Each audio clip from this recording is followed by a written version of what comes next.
Olá, pessoal, tudo bem com vocês? Vamos para mais um encontro de direito civil e hoje eu ainda vou continuar falando sobre os critérios de classificação dos bens. Mas antes da gente dar continuidade ao nosso tema, eu preciso responder a nossa atividade da aula passada. E eu fiz duas questões. Eu perguntei para vocês lá no nosso plano se o Pedro, resolver pegar um saco de café de 5 quilos e fracionar esse café no sentido de que ele vai fazer porções de 200 gramas cada e como que ficaria a situação no critério de classificação dos bens. Então, nessa situação, a gente considera como bem divisível, porque eu vou poder fracionar, eu vou poder dividir sem que haja alteração da sua substância, sem que haja ali uma perda da sua substância café. Deixa de ser café se eu partilhar? Não deixa de ser café. Então, eu vou considerá-lo como bem divisível, tá bom? A segunda pergunta, eu quis que vocês colocassem a divisão do que seja bens singulares e bens coletivos. Então, eu perguntei ali da questão da árvore, a questão da floresta, como que fica no critério de classificação. Então, aqui eu estou querendo dizer que, se eu tenho uma árvore e analiso essa árvore de forma individualizada, eu estou me referindo que essa árvore é um bem singular.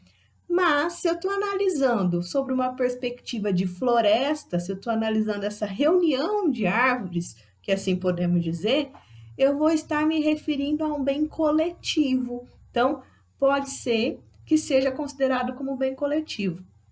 Lembrando que esse critério de classificação pode envolver mais de um dos critérios. Então, eu posso ser singular, posso ser divisível, posso ser coletivo. Então, pode ser que haja uma acumulação entre esses pontos, tá bom? Envolvendo quanto a situações ali de critérios de classificação dos bens considerados em si mesmos, tá bom?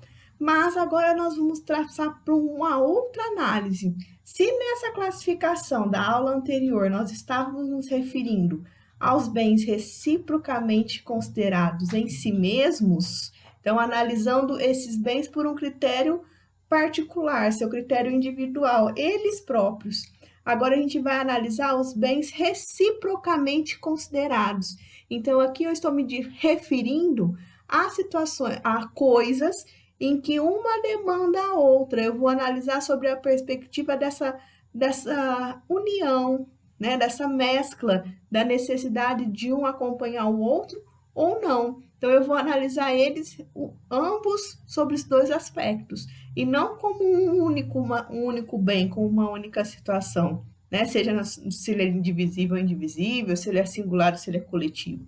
Eu vou analisar, né, essa reunião, esse mecanismo de considerá-los uns com os outros, tá? Então, levando em conta, inclusive, essa relação de uns com os outros. E dentro desse critério de classificação, a doutrina classifica-os em bens principais e bens acessórios. A previsão está lá no artigo 92 do Código Civil, e lá está dizendo praticamente a definição quanto ao bem principal e quanto ao bem sucessório, tá? A gente vai entender, conforme o Código Civil, que o principal é o bem que existe sobre si, abstrata ou concretamente, enquanto o acessório é aquele cuja existência supõe a do principal. Mas o que eu estou querendo dizer com isso? Eu estou querendo dizer que o principal ele tem existência própria, né? Ele existe de per si, por ele mesmo. Ele não precisa de outra coisa para existir, ele não depende de mais nada para existir. Ele existe por ele mesmo.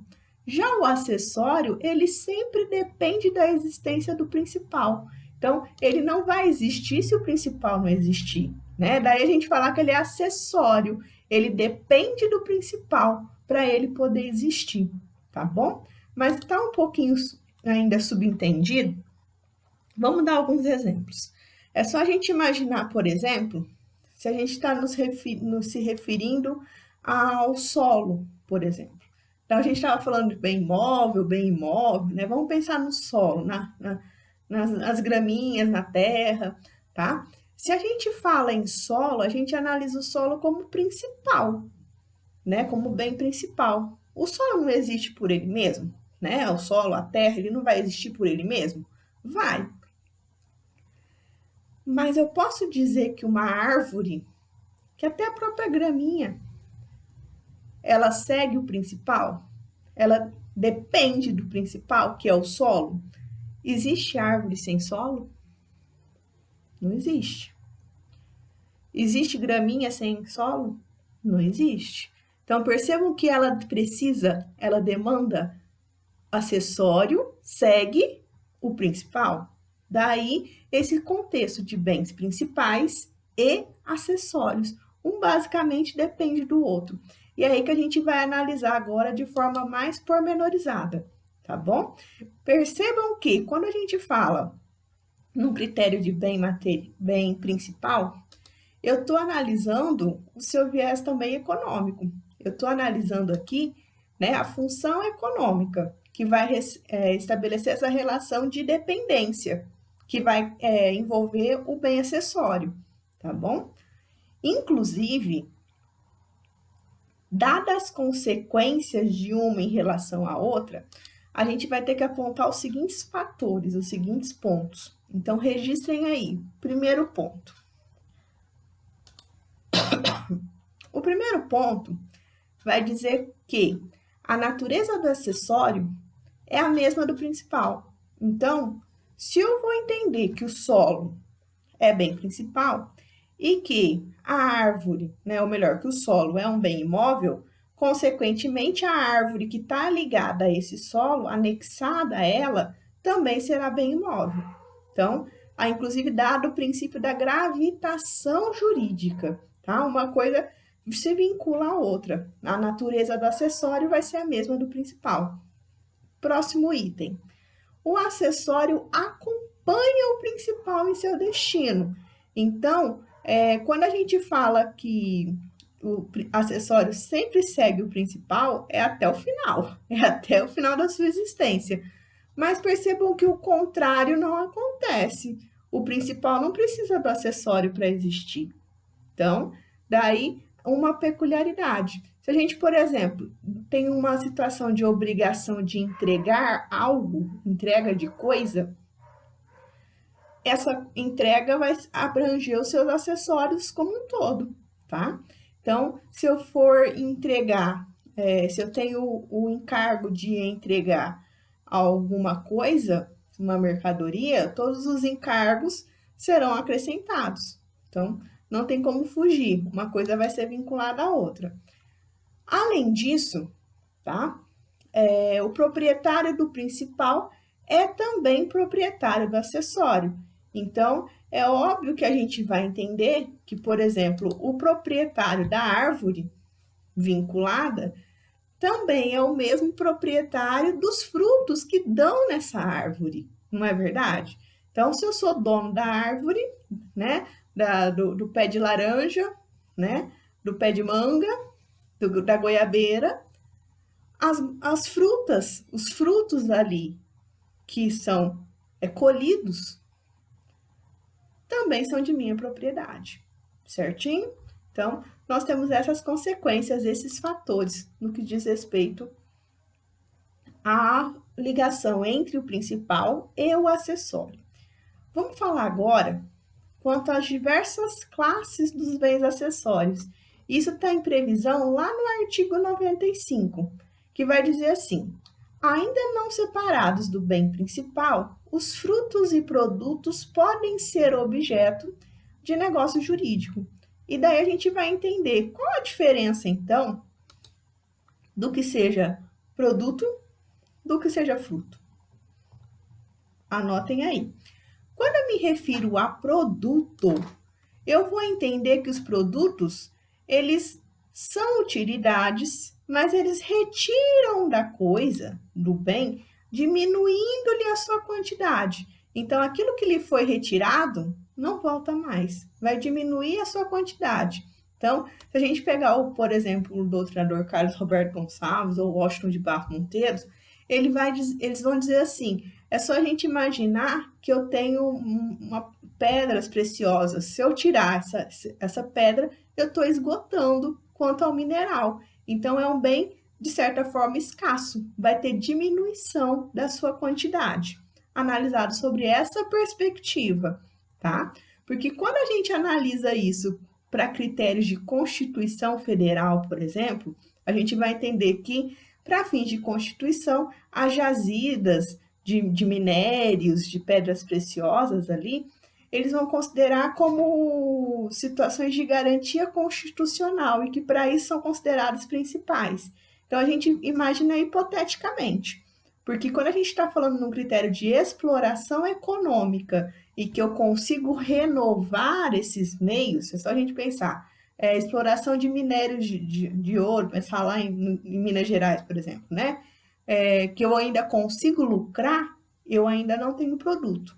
Eu só vou considerar produto se, a partir do momento que eu retiro a coisa, eu diminuo a quantidade, eu esgoto a situação. Então, é um produto que foi destinado à venda, foi destinado para fins de mercadoria, tá? Mas são úteis, né? Mas vai ser escasso, vai diminuir, não vai produzir uma demasiado que a gente chama de periodicidade, né? Eu não consigo ter periodicamente esse tipo de minério, esse tipo de exploração de pedra preciosa, por exemplo, tá? Isso quando eu estou me referindo a produto. Agora, no que diz respeito a fruto tem diferença. Porque os frutos são as utilidades que uma coisa periodicamente produz. Então, é só a gente imaginar nas frutas das árvores, periodicamente se reproduzem. Os animais não se reproduzem, a gente pensar no gado, né? As galinhas, para fins até de critério econômico, para a gente poder revender. Não há uma reprodução periódica, eu não consigo, eu não estou esgotando a quantidade, eu consigo renovar. Então, eu vou perpetuar essa periodicidade. Daí eu chamá-los de frutos, tá? Eu vou conseguir ter uma perpetuação desse tipo de produção, desse tipo de bem, tá? E quanto aos frutos, a gente ainda tem que analisar os seguintes elementos. Então, são caracterizados por sua periodicidade, a sua inalterabilidade da substância da coisa principal. Então, percebe que a coisa principal, o bem principal, ele não se perde, ele não tem uma alteração da substância, ele continua sendo de per si, tá? Mas, de outra forma, terceira característica, terceiro elemento, ele consegue se separar, o acessório se separa do principal. Daí essa classificação e consideração quanto às características dos frutos, tá bom? Tô indo rápido demais? Se eu estiver indo rápido demais, é só vocês pausarem o vídeo, dá para voltar, dá para continuar, o vídeo fica salvo para vocês. E lembrando que eu estou à disposição de vocês para tirar as dúvidas e as possíveis orientações, tá bom? Então, vamos falar agora quanto à divisão desses frutos, quanto à sua origem.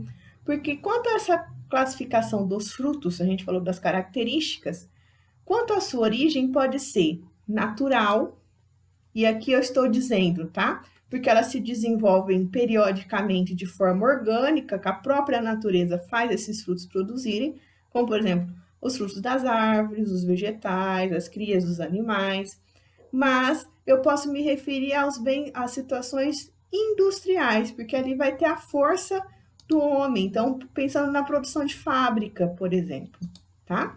E, por fim, a origem pode ser também civil, quanto é aquela produzida pela própria coisa, mas em virtude da sua utilização por outrem que não o proprietário. Então, é só a gente pensar nas situações que envolvem a aplicabilidade de juros, os aluguéis, são situações que podem ser consideradas frutos, porém de origem civil. Percebam que a lei acaba disciplinando quanto a esses pontos. Percebam que tem uma natureza legislativa.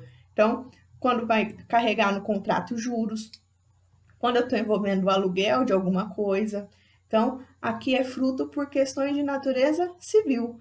O bem deixa de ser meu? Não, mas vai haver o aluguel. Vai ser possível por meio do aluguel, tá bom? Preciso ainda dizer uma classificação trazida por Clovis Bevilacqua, e ele classifica os frutos quanto aos seus estados, que podem ser considerados pendentes, enquanto unidos à coisa que os produziu. Então, é só a gente pensar na laranja, lá no pé, ainda está pendente, pode cair. E os percebidos ou colhidos, que já são aqueles que foram separados depois de já colhido, né? Já peguei o pé já colhi o pé, a maçã da macieira, por exemplo, tá? Então, são situações nesse sentido, tá bom? Ainda quanto aos rol de bens acessórios, preciso trazer para vocês as chamadas pertenças, ou seja, são considerados os bens móveis que não constituem partes integrantes, como é o caso que a gente está vendo aqui, né? Dos frutos, dos produtos, mas eles afetam de alguma forma, seja o bem principal, né? Porque eles estão a serviço de forma duradoura ou serve-se, por exemplo, a ornamentação. Então, é só a gente voltar naquela situação. Vamos lembrar do nosso solo? O solo precisa ser tratado. Então, quando eu coloco uma colheitadeira, um trator, né, ali para fingir durabilidade do solo, ele vai ser considerado pertença. Quando, por exemplo, eu vou fazer decoração na casa, que eu coloco os objetos, apesar de serem considerados bens móveis, eles também são considerados pertenças. Pode existir o bem sem esses objetos? Pode. Eu dependo desses objetos de forma acessória, vamos pensar assim, não vai existir, o acessório não vai existir se o principal não existir. É considerado. Daí a gente colocá-lo, mas ele é para fins de produto, ele perde a sua quantidade, ou eu consigo colher e periodicamente reproduzi-lo? Também não. Mas eles têm serventia? Sim. Eles são acessórios desse principal. Daí eu chamá-los de pertenças, tá bom? Então, é diferente de fruto, é diferente de produto. Isso tem previsão lá no artigo 93 do Código Civil. Peço que registrem, peço que anotem quanto a essa classificação. Para a gente encerrar, eu quero ainda trazer para vocês quanto às chamadas benfeitorias, que também são considerados bens acessórios. Quanto às benfeitorias, a previsão está lá no artigo 96 do Código Civil e há uma diferença de quanto? Há uma diferença, tá? Quanto à classificação que a gente vai considerar bens necessários, tá?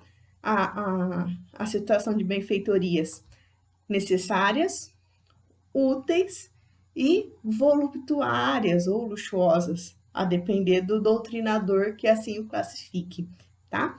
A gente vai entender como necessária. Necessária, o que a gente entende por necessário?